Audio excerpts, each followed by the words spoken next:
혹시 여러분 결혼 생활 초기에 각서를 써보신 적 있으십니까? 아무도 없는 표정을 지금 보이고 계시는데, 보통은 그 약한 자가 각서를 쓰죠. 죄를 지은 사람이 각서를 쓰세요. 하지 말라고 하는 걸 기어코 하고, 그러다가 한두 번이 아니라 그것이 습관적으로 계속 지속되면은 이제 못 참죠, 갑이. 그래서 각서를 내밉니다. 쓰라고. 여러분, 쓸 때의 을은 진심으로 씁니다. 예, 다시는 안 하겠습니다. 근데 여러분, 한 번 각서를 쓰면은 한 번으로 끝나지 않죠. 그렇죠. 다들 이제야 경험하셨던 표정을 보이고 계십니다. 각서, 그 결혼 초창기에 쓰던 각서는 소위 말해서 거짓 각서인 것 같아요. 칼로 물을 베는 것처럼 그냥 거짓 각서를 쓰는 그런 행위들. 제가 왜 각서 이야기를 하냐면요. 오늘 느헤미야 10장은 각서를 쓰는 행위하고 똑같은 일들을 하고 있습니다. 언약의 갱신을 이야기하고 있어요. 우리가 언약의 갱신에 대한 이야기를 들으면 딱 떠오르는 성경이 있어요. 어느 성경일까요? 갱신한다라는 건 다시 한번 언약을 리마인드하고 다시 한번 조약을 하는 거거든요. 모세오경 중에 힌트로 마지막 신명기, 그렇죠? 신명기는 모세가 자기 임종을 앞두고 이스라엘 백성들을 다 모아놓고 하나님의 언약을 다시 한번 설명하고, 그리고 하나님 앞에 이스라엘 백성들이 언약하는 모습들이 신명기에 기록되어 있습니다. 어떻게 보면 오늘 느헤미야는 이러한 관점에서 저희가 좀 보시면 좋을 것 같아요. 그러니까 성벽을 재건하는 것 그 자체를 강조하기보다는 성벽을 봉헌하는 것을 강조하거든요. 근데 그 성벽을 봉헌하는 그 과정을 설명하고 있었을 때 이스라엘 백성들이 회심하고 회개하고 안식일이나 성일을 회복하고 초막절을 회복하고 하나님 앞에서 다시 한번 다짐하는 모습들을 저희가 살펴왔어요. 그러니까 그것의 절정이 이 언약을 갱신하는 거거든요. 어떻게 보면은 성벽을 봉헌하기 전에 전제 조건이었고, 성벽을 봉헌하는 그 의미가 무엇인가를 이 언약을 갱신함으로 말미암아 저희가 온전히 이해해야 될 것 같아요. 저희가 읽은 본문은 28절서부터 읽었어요. 그런데 10장 1절을 보면 이렇게 기록되어 있습니다. 그 임봉한 자는, 그러니까 임봉했다라는 것은 이 언약을 임봉한 거예요. 이 임봉한 자는 하가랴의 아들 총독 느헤미야와 시드기야와, 그러면서 소위 말하는 이스라엘 백성들의 리더십에 대해서 기록되고 있어요. 그리고 저희가 읽은 본문은 그 남은 백성들을 표현하고 있는 거예요. 그러니까 지금 이 임봉된 언약 갱신서에는 대표자들이 사인할 뿐만이 아니라 그 대표자 외에 여기서 기록되고 있는 28절에 보면 그 남은 백성과, 그러면서 좀 더 브라드하게 설명하고 있어요. 제사장들과 레위 사람들과 문지기들과 노래하는 사람들과 느드님 사람들, 여기 느드님 사람들은 그냥 성전의 종들이라고 이해하시면 될 것 같아요. 그리고 중요한 것은 뭐냐면 그 다음에 이방 사람들과 절교하고 하나님의 율법을 준행하는 모든 자와 강조하고 있는 거죠. 지난번에 저희가 설명했었어요. 하나님 앞에 내가 올바로 쓴다는 거, 회개한다는 것은 과거로부터 나오는 거란 말이에요. 근데 지금 계속 성경에서 느헤미야서에서 강조하고 있는 그들의 죄를 지적하는 것 중에 하나가 뭐였냐면 이방인들과 결혼하는 문제였어요. 이방인들의 문화 속에서 그냥 아무 생각 없이 살고 있는, 이방 문화에 종속된 삶을 사는 것들에 대하여 지적하고 있었어요. 근데 지금 언약을 갱신하는 거에 가장 강조하고 있는 것이 뭐냐면 거기서 나온 사람들, 절교한 사람들이 지금 이 언약을 갱신하고 있다는 것을 이야기하고 있는 거예요. 여러분, 이게 왜 중요할까요? 성벽을 봉헌한다는 것, 하나님 앞에 드린다는 거잖아요. 어떻게 보면은 하나님의 백성들로 가장 자랑스러운 거고 기쁜 일들이에요. 저희 교회는 그런 걸 경험하지 못했지만 제가 옛날에 어렸을 때 한국에서 다녔었던 교회도 그렇고 제가 미국에서 초창기에 신앙생활했던 저희 홈처치들은 교회가 성장하면서 교회들을 이렇게 건축했었던 때가 있어요. 그럼 교회를 건축하면은 다 그 교회를 그러니까 교회당을 봉헌한다고, 하나님 앞에 봉헌한다는 것이 되게 큰 기쁨이었어요. 그렇죠. 그것이 어떻게 보면 그들의 신앙, 그들의 노력들을 함축하고 있다고 늘 생각을 했었어요. 마찬가지인 것 같아요. 지금 황폐한 이 예루살렘 성을 지금 성벽을 재건하면서 이스라엘 백성들이 영적으로 다시 한번 부흥하고 있는 이야기를 하는데 중요한 전제 조건이 있다는 거예요. 뭐예요? 언약을 갱신해야 된다는 거예요. 다른 말로 얘기하면 하나님 앞에 내가 무엇인가 헌신하기 위해서, 여러분이 하나님 앞에 뭔가를 드리기 위해서 전제 조건이 있어요. 이걸 하지 않으면 의미가 없는 거예요, 여러분. 여러분이 뭐 대단한 걸 하나님 앞에 드려도 이것이 되고 있지 않는다면 그것은 헛된 것이 될 수밖에 없는 거죠. 뭐예요?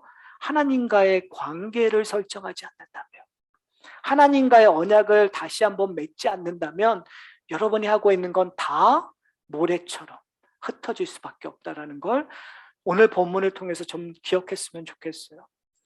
언약을 갱신한다는 건 너무너무 중요해요. 그런데 저는 느헤미야서를 뿐만이 아니라 성경 전체를 통해서 이 느헤미야서를 우리가 해석할 때 아주 중요한 것이 있어요. 그것이 우리의 이야기가 되기 위해선 우리에게 중요한 한 단어가 있는데 그건 뭐냐면 언약을 갱신할 때 은혜로 바라보는 언약의 갱신자로 들어가야 된다는 거예요. 무슨 말이냐면요. 다시 한번 설교 처음에 제가 예를 들었어요.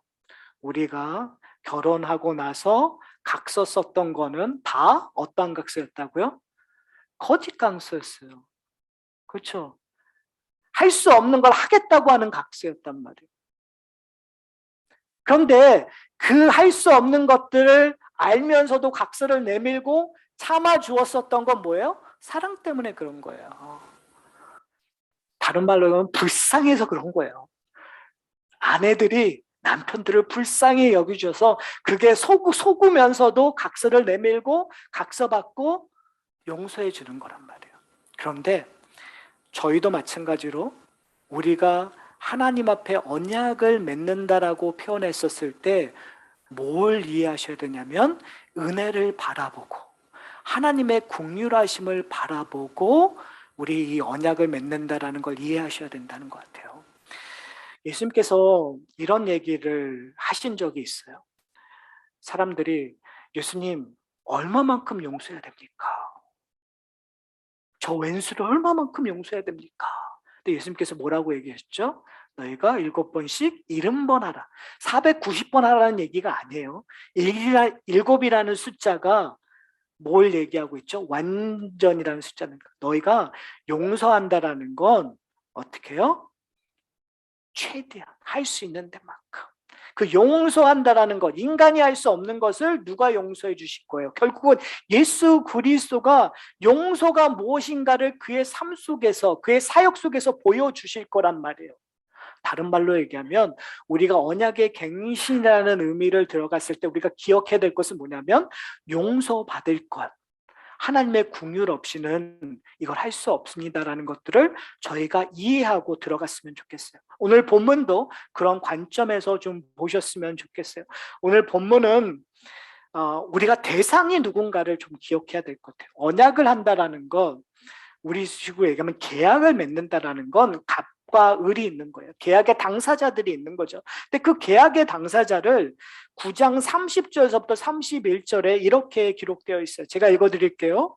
그러나 주께서 그들을 여러 해 동안 참으시고 또 주의 선지자들을 통하여 주의 영으로 그들을 경계하시되 그들이 듣지 아니함으로 열방 사람들의 손에 넘기시고도 주의 크신 긍휼로 그들을 아주 멸하지 아니하시며 버리시도 아니하셨사오니 주는 은혜로우시고 불쌍히 여기시는 하나님이시니이다. 여기서 갑과 을이 드러나죠. 갑은 누구예요? 하나님이세요. 을은 누구예요? 이스라엘 백성들이에요. 근데 각각 을을 어떻게 표현하고 있냐면 을에 대해서 이렇게 표현을 해야 돼요. 그들은 하나님의 말씀을 들었고 선지자의 말씀을 들었는데 그들은 어떻게 했다고요? 듣지 아니하였므로. 우리 참 잘하는 거죠. 한쪽으로 듣고 흘러버리는 거. 이게 우스갯소리일 수 있는데요. 설교자가 위안을 받는 게 뭔지 아세요? 설교자가 위안을 받는 건 여러분들이 하나님의 말씀을 듣고 회개했고 여러분의 삶이 변할 때 위안을 받아야 되는데, 여러분에게 이게 참 제가 우스갯소리라고 얘기했는데 위안을 받는 게 뭐냐면 똑같은 설교를 해도 된다라는 거예요. 무슨 말씀인지 아세요? 똑같은 설교를 해도 우리는 그냥 한 귀로 듣고 한 귀로 흘러버린다는 거. 들을 게 있는 자들은 들을지어다. 여러분, 제가 느헤미야를 설교를 하면서 저 안에 약간의 답답함이 있어요. 뭐냐면 제가 느헤미야를 통해서 계속 반복되는 이야기를 여러분에게 하고 있어요. 근데 우리가 너무나 쉽게 그냥 흘러보낼 수 있다라는 거, 저를 포함해서. 우리 하나님 앞에 다시 한번 기억해야 될 거는 나만 그랬었던 거 아니에요. 여러분만 그런 게 아니에요. 저도 그렇고요. 누구도 그랬다고요? 느헤미야 시대 사람도 그랬고 누구도 그랬다고요? 그들의 조상들도 그랬다라는 거예요. 듣지 않는 것 당연한 거예요. 그래서 어떻게 되었냐면 그들이 열방의 손에 넘겨지는 상태까지 간 거예요. 을이라는 존재가 하나님의 말씀을 듣지 않고 하나님의 말씀에 순종하지 않아서 어떻게 해요? 하나님의 심판을 받은 존재라는 것이 을이에요. 근데 갑을 표현하는데 심판의 하나님으로 표현하고 있지 않는다는 게 신기해요. 뭐라고 얘기하냐면 주는 크신 긍휼로 이스라엘 사람들을 멸하지 아니하시고 버리지도 아니하셨대요. 그러면서 주는 은혜로우시고 불쌍히 여기시는 긍휼하시는 하나님이라고 이야기해요. 갑을. 저는 이게 언약 갱신의 핵심이라고 생각해요. 나를 어떻게 보는가? 그리고 하나님을 어떻게 보는가? 을로서는 하나님 앞에 나갈 때 나는 죄인입니다. 나는 할 수 없는 존재입니다. 나는 지금 사망에 있는 곳에 있는 존재입니다라고 자기를 확실히 아는 것. 그리고 갑을 얘기했었을 때는 어떻게 이해해야 된다고요? 하나님의 은혜, 하나님의 긍휼하심, 하나님의 자비하심으로 나가야 돼요. 왜 그런지 아세요? 언약을 갱신하는 거니까요. 언약을 새로 주는 것이 아니라 언약을 갱신하는 거냐고. 사랑하는 성도 여러분, 우리가 이거는 사실은 우리 성도들에게 언약을 갱신한다는 의미는 없어요. 우리에게는 갱신한다는 의미는 없어요. 왜요? 예수 그리스도의 언약으로 한 번 완벽하게 완전히 이루었기 때문에 언약의 갱신의 의미는 없어요. 그러나 이것이 우리에게 좀 더 실용적으로 와닿을 수는 있어요. 우리가 영적으로 침체되고 하나님 앞에 불순종하는 일들이 일어날 때마다 성령께서 우리로 하여금 우리의 존재가 이런 존재가 아니다. 우리는 어떻게 보면은 그리스도인이 아닌 것처럼 살아가요. 그런데 성령께서 우리의 마음을 흔들어서 너는 그리스도인이야, 너는 하나님 앞에 잡힌 자야 라고 이야기할 때가 있어요. 그때 우리는 뭐 하는 거예요? 언약을 갱신하는 거예요. 그 의미예요, 여러분. 언약을 우리가 다시 한번 맺을 필요는 없어요. 그렇지만 우리의 영적인 침체가 되었을 때, 우리가 방하고 있을 때 성령의 음성을 듣고 하나님 앞으로 다시 방향을 바꾸는 거, 그걸 회개라고도 하고, 그것을 언약, 소위 말하는 우리가 현대의 언어로 얘기하면 우리가 다시 한번 하나님의 은혜를 바라보는 언약적 갱신의 일들을 해야 된다는 거죠. 그런 의미에서 오늘 본문이 우리에게 좀 도전이 되셨으면 좋겠어요. 우리가 누구인지 알고. 왜요? 내가 지금 방황하고 있으니까, 내가 듣지 않고 있으니까. 그런데 성령께서 나에게 이야기하시면서 자꾸 뭘 보여주고 싶은 거예요? 하나님의 사랑을 보여주고 싶은 거예요. 하나님의 은혜를 보여주고 싶은 거예요. 언약을 갱신하는 이유는 다시 한번 하나님의 긍휼과 사랑을 기억하고 하나님의 자비하심으로 들어가라는 거예요. 이 황폐한 곳이, 예루살렘의 그 황폐한 곳이 하나님의 자비하심과 긍휼함으로 말미암아 회복되는 것들을 경험하게 하는 거예요, 여러분.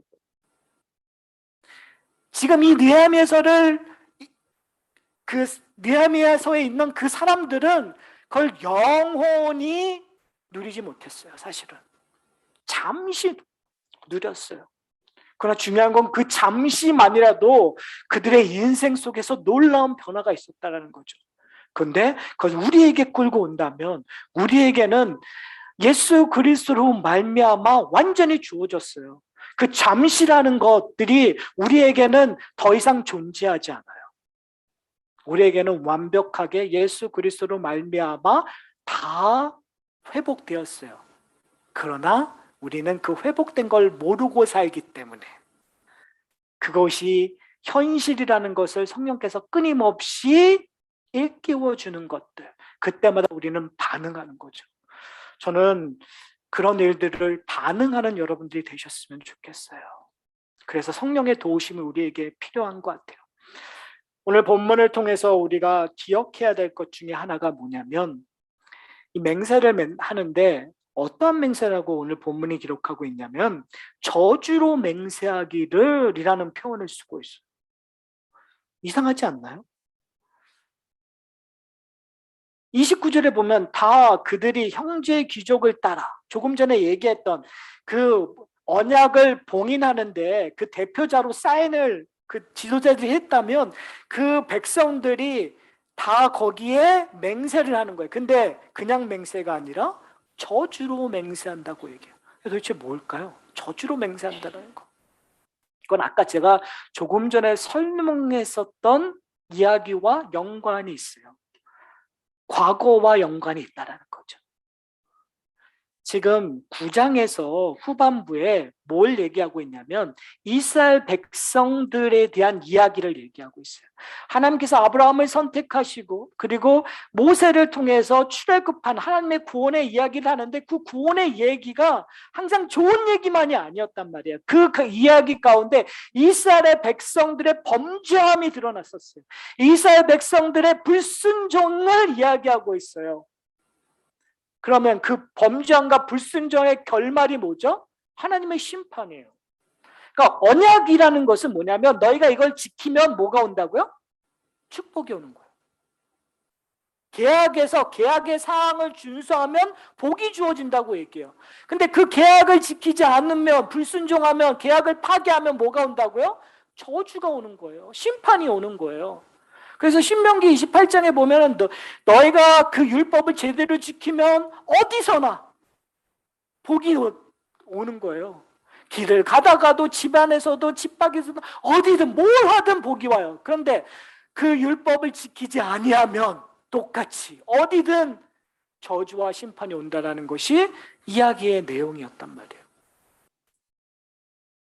그렇기 때문에 언약을 갱신한다라는 것은 구약적인 의미에서 되게 두려움과 떨림으로 이야기할 수밖에 없어요. 왜요? 지킬 수 있는 힘이 그 당시에는 있다고 생각하겠지만, 여러분 그 각서 쓰는 거 한번 생각해 보세요. 그래도 남자인데 오기가 있지, 내가 각서 쓰면 지킬 거야 라고 그래도 1초는 생각하고 각서 쓰잖아요. 사실은 에이 이거 내가 치사해서 내가 한다, 그렇죠? 그런데 그게 얼만큼 가나요? 그렇게 오래 가지 않아요. 그게 인간의 연약함이에요. 그러면 그거의 결론은 뭐예요? 저주와 심판이었다는 거죠. 그것이 이스라엘 민족의 역사 속에서 고스란히 드러나요. 그 이야기가 열왕기 상하에 고스란히 드러나요.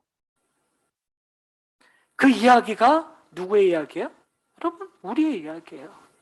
내가 예수를 믿고 난 후로부터 우리의 이야기 속에 이런 이야기가 끊임없이 반복되고 있단 말이에요. 그렇기 때문에 언약을 갱신한다라는 거, 하나님, 내가 이제는 하나님 앞에 내 모든 것을 드리겠습니다라는 건 그렇게 가볍게 여길 것이 아니라는 거죠. 적어도 구약적인 관점에서는 뭐라고요? 저주로 맹세하기를. 왜요? 내가 받을 심판을 기억하고 맹세하는 거예요. 근데 지금 이 언약을 갱신하는 사람들의 상황이 어떤 상황이었죠? 사로잡혔다가 바벨론에서 온 사람들이란 말이에요. 그 말은 가볍게 여기지 않은 거예요. 내가 잘못되면 다시 붙잡힐 수 있다는 것들을 기억하고 지금 얘기하는 거죠. 언약을 갱신한다는 건 가볍게 여기지 않으셨으면 좋겠어요. 그러면서 그 다음에 조건들이 나옵니다. 조건들을 7가지로 그냥 저희가 읽은 건 사실은 5가지고 나머지 읽지 않는 부분들도 있어요. 근데 제가 7가지로 그냥 정리를 해드릴게요. 첫 번째는 율법, 그러니까 계명과 규례와 율법을 지켜 행하겠습니다 라고 얘기하고 있는 거예요. 두 번째로 얘기하는 것이 뭐냐면 이방인들의 결혼을 금지하겠습니다. 내가 이방 사람들과 절교하겠습니다. 근데 이것은 결혼한 자들, 내가 내 딸들과 내 아들을 이방 사람들에게 주지 않겠습니다 라는 이야기를 하고 있고요. 그 다음에 세 번째로 얘기하고 있는 것이 뭐냐면 안식일, 그러니까 성일이죠. 그때는 물품을 사지 않겠습니다. 이방인 사람들로부터 물품이나 곡식 이런 것들 사지 않겠습니다. 이 얘기는 뭐냐면 안식일을 회복하겠다는 거예요.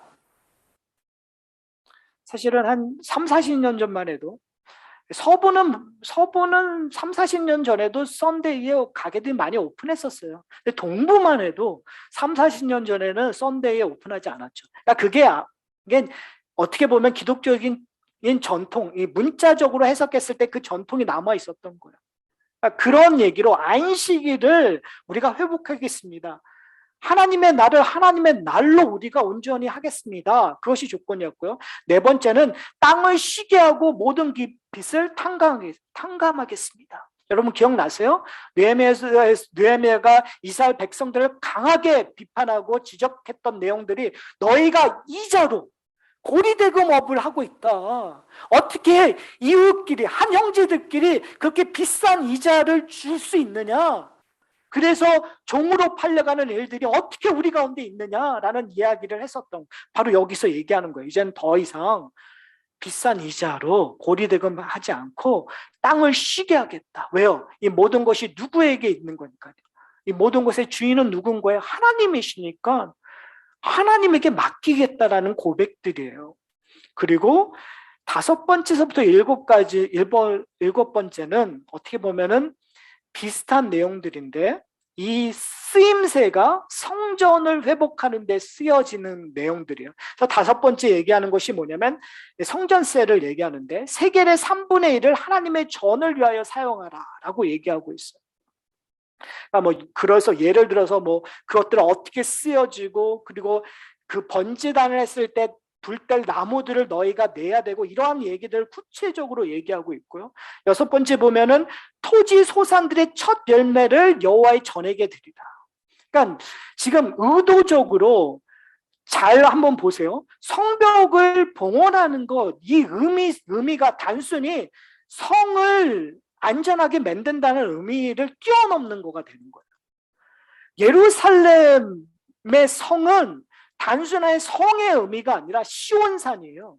그 시온산의 중심은 성전이에요. 하나님의 전이에요. 그러니까 이 성벽을 재건한다는 건 성전을 재건한다는 것과 동일시게 보면 돼요. 성전을 보호하기 위해서, 성전을 회복하기 위해서 하는 일들이 뭐냐면 너희가 너희의 재산 중에 세겔의 3분의 1을 성전세로 드려라. 그리고 너희의 토지의 소산들, 그러니까 너희의 모든 것에 첫 열매를 드린다라는 의미는 뭐냐면 11조의 의미하고 똑같아요. 우리가 오해하는 것 11조는 10분의 1을 드리면 되지 10분의 9는 내 것이야 라고 우리는 참지. 10분의 1을 하나님 앞에 드리고 10분의 9는 내 맘대로 쓸 거야. 이거는 잘못된 인식. 10분의 1을 드린다는 건 내 모든 것이 하나님의 것입니다라는 고백이란 말이에요. 첫 열매를 드린다는 건 이 모든 소산들이 누구로부터 온다라는 거예요. 하나님에게부터 온 거니까 내가 이것을 감사함으로 하나님 앞에 드린다라는 거예요. 그 당시에는 농경 문화였어요. 그렇죠? 곡식들을 드리고 그 소위 말해서 그 가축의 첫 열매, 그래서 7번째 보면은 마다들과 가축의 처음 난 것들을 위하여 제사장에게 주고, 그러면서 11조에 대한 이야기들이 기록되어 있어요. 그래서 레위 지파를 어떻게 섬기고 어떻게 책임질 것인가를 그 다음번에 설명하고 있어요. 그러니까 여기서 얘기하고 있는 근본적인 것은 뭐냐면, 왜 레위 지파를, 왜 처음 난 것들을, 그러니까 그 11조를 드리는 것들은 그 이스라엘의 역사 가운데에서 첫째 된 것들을 하나님께 드리는 것이 되게 중요해요. 왜 그럴까요? 6월절 날 애굽에 있는 모든 첫째 처음 난 것들은 다 죽었어요. 그리고 나서 이스라엘 백성들의 첫 아들, 장자들만 살았어요. 그리고 나서 하나님께서 요구하세요. 그 장자의 값을. 그것이 11조라고 이해하시면 돼요. 그러니까 뭘 얘기하고자 하냐면, 이 모든 것, 이 첫 아들은 누구의 것이라는 거예요. 나의 것이라는 것들을 상징적으로 보여주는 거죠. 그러므로 말미암아 뭘 얘기하고자 하느냐면, 5번째서부터 7까지는 결국은 성전의 회복이에요. 예배의 회복이에요. 제사의 회복이에요.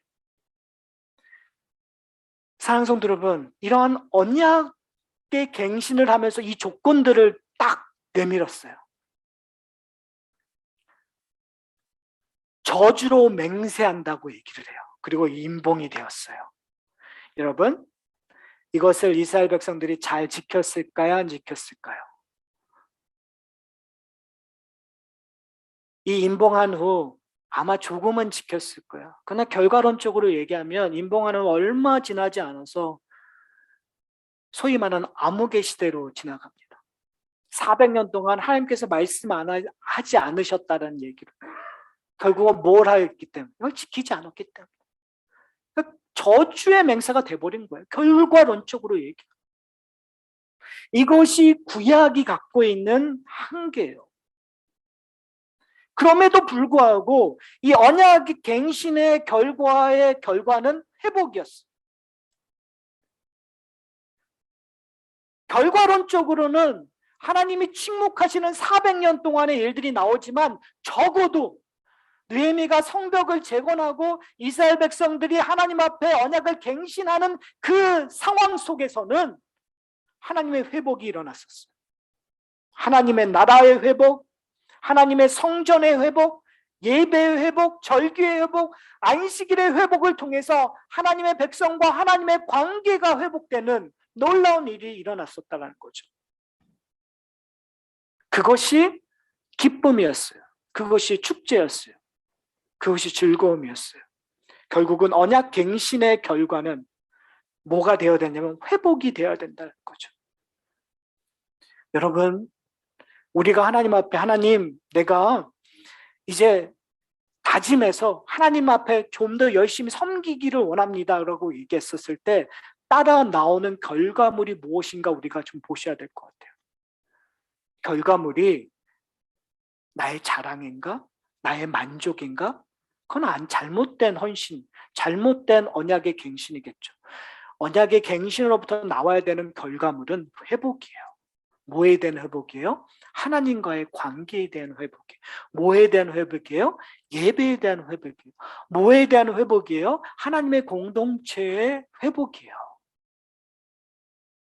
우리가 신앙생활이, 믿음이 점점 좋아진다라고 우리가 표현한다는 거, 우리의 현대적인 용어로 표현했을 때 가장 중요한 건 내가 슈퍼 크리스천이 되는 것이 아니에요. 우리가 회복하는 거예요. 하나님과의 관계를 회복하는 거예요. 영적인 뚫린 곳이 하나님과의 관계로 열리는 거예요. 하나님과 긴밀한 관계성을 유지하는 거예요. 하나님과의 교제가 이루어지는 거예요. 회복되는 거예요. 나의 인품이 회복되는 거예요. 나의 본성이 회복되는 거예요. 이웃과의 관계가 회복되는 거예요. 그것이 언약 갱신의 능력이고 언약 갱신의 결과라는 것을 잊지 않으셨으면 좋겠어요. 이제 느헤미야서에서 나왔던 그 언약의 갱신이 현재 우리 살아가는 우리에게 도대체 어떤 의미가 있는가? 느헤미야 때는 불완전한 언약 갱신이었어요. 그들이 느끼는 거는 결국은 임시적인 즐거움이었었어요. 그러나 우리는 좀 달라요. 왜 다르냐면 우리는 우리가 언약을 갱신하지 않아요. 우리는 10장 1절서부터 27절에 기록된 지도자들, 우리가 생각하는 인간의 지도자들이 기록한 것에 우리는 저주로 맹세하는 존재가 아니에요. 우리는 오직 한 사람이 사인한 언약 갱신에 우리는 저주로 맹세하는 것이 아니라 기쁨으로 맹세하는, 영생으로 맹세하는 자로 변했어요. 누가 우리를 대신하여 사인하죠? 예수 그리스도가 사인하세요. 우리가 받을 저주를 예수 그리스도께서 십자가의 단번에 모든 사람의 저주를 받으시고, 예수 그리스도가, 우리는 할 수 없어요. 지금 여기서 얘기하고 있는 율법들, 이것들을 우리는 지킬 수 없어요. 여러분, 한번 곰곰이 생각해 보세요. 이걸 하고 싶어도 할 수 없는, 가끔은 할 수 있지만 그걸 지속할 수 있는 능력이 우리 가운데 없어요. 그런데 이것을 만드시고 이것을 요구하셨던 하나님이 우리를 사랑하셔서 이 땅에 오신 분이 바로 누구예요? 예수 그리스도세요. 그가 이 땅에 그것을 증명하기 위하여 하루하루를 살아가셨어요. 그가 우리를 위하여 순전한 제물이 되어서 우리의 모든 죄를 씻어 주셨어요. 그가 사인했기 때문에 우리는 저주의 맹세를 하는 존재가 아니라 우리는 기쁨의 맹세를 하는 거예요. 생명의 맹세를 하는 거예요. 우리는 실패하더라도 예수 그리스도가 승리하셨기 때문에 우리는 기쁠 수밖에 없어요. 사랑하는 성도 여러분, 이것이 여러분에게 기쁨이 되십니까? 이것이 여러분에게 힘이 되십니까? 만약에 그것을 온전히 안다는 사람은 어떠한 삶을 살까요? 아, 그래, 예수님께서 우리를 위해 다 용서했으니까 이제 내가 마음대로 죄짓고 살자, 이제 마음대로 내가 원하는 대로 살자, 이렇게 갈까요? 아니요, 그렇지 않겠죠. 하나님이 기뻐하시는 것이 무엇인가를 보려고 하겠죠. 관계가 회복된 거잖아요, 여러분. 관계가, 하나님과의 관계가 회복되면 회복될수록 우리는 하나님이 기뻐하시는 것이 무엇인가를 열망하게 돼요. 여러분, 인간의 관계도 그래요, 여러분. 우리가 연약했던 시점으로 한번 돌아가셨으면 좋겠어요. 우리가 연약했었을 때는 어린 사춘기 시절이에요. 여러분, 어린 사춘기 시절 때 여러분이 누군가를 좋아하면 그 좋아하는 사람을 어떻게 생각하죠? 그 좋아하는 사람처럼 하려고 해요. 그 좋아했던 사람이 선생님이고 내가 좋아했던 사람이 괜찮은 사람이면 그 괜찮은 사람이 하는 말, 표정, 언어, 생각들 그거 다 따라서 하려고 해요. 왜요? 좋아하니까. 그 사람을 닮고 싶으니까요. 사랑하는 여러분, 하나님을 좋아하세요? 예수님을 사랑하세요? 이거는 되게 간단한 질문이에요, 여러분. 문제는 뭐냐면요, 우리의 마음이 딱딱해졌다는 거죠. 우리가 사춘기 시절처럼 많이 변했다라는 게 우리의 문제일까요? 그럴 수도 있겠지만 우리가 하나 놓치고 있는 것이 뭐냐면, 저는 아직도 우리가 장성해지고 우리의 사고 틀이 있어도 내가 좋아하는 사람은 한없이 그 사람을 닮고 싶어하는 마음들이 있어요. 안 그런가요? 그렇다면 내 상황이 어떠냐가 중요한 것이 아니라 우리에게 정말 질문해 봐야 돼요. 내가 정말 사랑하나? 내가 정말 예수 없이는 살 수 없나? 정말 내가 하나님을 사랑하고 하나님 없이는 내가 숨 쉴 수 없는 존재인가? 여러분 이걸 질문하셔야 돼요. 그것이 언약 갱신의 핵심이에요. 이 일들에 여러분 정말 솔직하게 질문하시는 한 주간이 되셨으면 좋겠어요. 다음 주에 성벽을 봉헌하는 그 이야기를 하기 전에 저희 일주일 동안 여러분이 여러분의 인생 속을 돌아볼 뿐만이 아니라 여러분에게 정말 솔직하게 내가 하나님을 사랑하나? 내 목숨보다 하나님을 더 좋아하나? 그 질문을 하시고 그 질문에 여러분 스스로 답을 하시는, 그리고 해결책을 좀 찾아보시는. 왜요? 그 해결책을 누가 주시니까? 성령께서 가르쳐 주세요. 그리고 심지어 그 해결책은 여러분이 다 아세요. 모르는 얘기하고 있는 게 아니에요. 여러분 아세요. 중요한 건 뭐냐면 내가 얼마만큼 하나님을 사랑하는가. 사랑하는 만큼 하세요. 제가 요즘에 느끼는 결론은 그거예요. 내가 좋아하는 만큼 좋아한다. 내가 하고 싶은 만큼 하게 된다. 사랑하는 성도 여러분, 전 소원합니다. 저는 하산학교의 공동체를 위하여 계속 기도하는 내용이 그거예요.